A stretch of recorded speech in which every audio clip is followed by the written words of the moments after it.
स्वामी व्यतीत अन्य पुरुषों को अनाइबा मना। झीओं गीत गाइबा उपरे लागिला कटकणा। टाइट पोशाक पिंधिले मिलिबो कठोर दंड। अफगानिस्तान रे तालिबान शासन प्रतिष्ठा दिन ठारू महिलांक जीवन दुर्दिश हो जाइछि। चरमपंथी सरकार गोटिए पर गोटिए कड़ा कटकणा लगाइबार लागिछंती। एही क्रम रे 144 पृष्ठार एक नुआ आईन अणाଯାଇ महिलांक मुंड उपरे न्यस्त करा जाइछि। तेबे सार्वजनिक जीवन में अनेक कटकणा लगाई दिया जाइछि।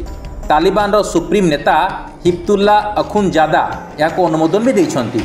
समाजरू दुर्गुण हटाई सदाचार प्रतिष्ठा करने को यह पदक्षेप निया कथा से निजे ही कहते। तेबे नुआ आईन रे सार्वजनिक स्थान रे महिला को संपूर्ण शरीर घोड़े रखापी पड़ो। आउ जदि पोशाक टाइट किंबा छोट रही ताहले तांकु मिलिबो कठोर कठोर दंड।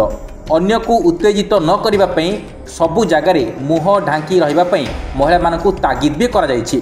तेबे स्वामी व्यतीत अन्य पुरुष को जदि महिला चाहिए तेबे तांको प्रति नियाजिबो दृढ़ कार्यानुष्ठान। आ महिला स्वर को मध्य उत्तेजक बोली कहा जाइछि। तेणु गीत कविता एसबु जिनस गाइबा उपरे मध्य प्रतिबंधक लगाइछंती सरकार। Bureau report news alert 24x7।